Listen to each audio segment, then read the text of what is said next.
Komite aktivis Kamisan mendatangi Polresta Malang Kota untuk menyerahkan surat terbuka atas penangkapan 3 tersangka anarko. Ketiga tersangka tersebut ditangkap tanpa prosedur yang tepat dan mereka juga mendesak 3 tersangka yang juga merupakan aktivis Kamisan tersebut untuk dibebaskan.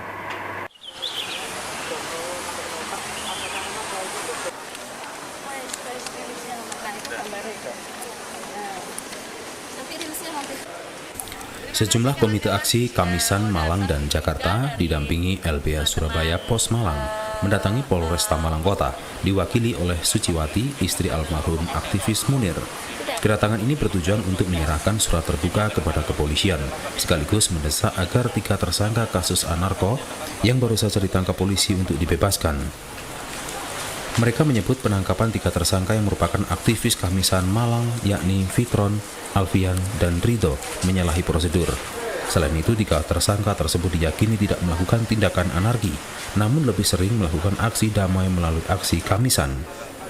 Yang mau kami jelaskan di sini soal teman-teman yang selama ini yang ditangkap ini kan teman-teman yang aktif melakukan aksi Kamisan di Malang.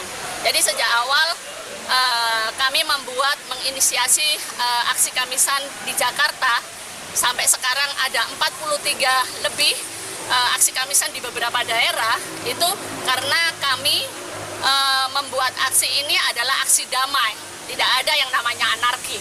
Jadi ketika teman-teman ini ditangkap terus dikatakan melakukan anarki, itu tanda tanya besar buat kami. Jadi itu yang membuat kami menulis surat ini. Jadi tentu saja tuntutan kami jelas di sini, kita minta mereka dibebaskan tanpa syarat karena mereka memang kita lihat sebuah hal hari ini kita melihat banyak contoh dari kasus-kasus para pembela HAM itu banyak ditangkapi tanpa prosedur.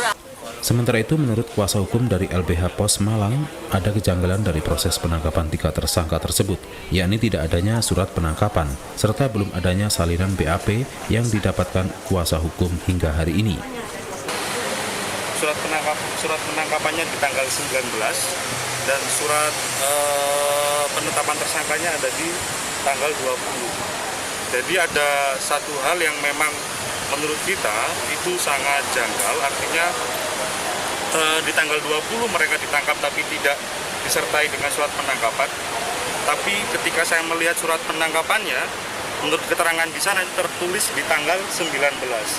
Artinya ada jadi ada sesuatu hal yang memang ini terkesan dipaksakan. Yang pertama, terus yang kedua, sampai saat ini pun kita sebagai kuasa hukum dari tersangka, setelah selesainya di BAP, kita juga belum mendapatkan salinan BAP sampai detik ini. Sebelumnya, Polresta Malang Kota menangkap 3 mahasiswa tersangka vandalisme yang diduga merupakan kelompok anarko. Dalam penangkapan tersebut, turut disita sejumlah barang bukti, diantaranya cat semprot dan tulisan Tegal Rejo Melawan. Ketiga tersangka disebut melakukan aksi vandalisme pada awal April lalu di 6 TKP di kota dan Kabupaten Malang. Dari Kota Malang, Saiful Akbar ATV melaporkan.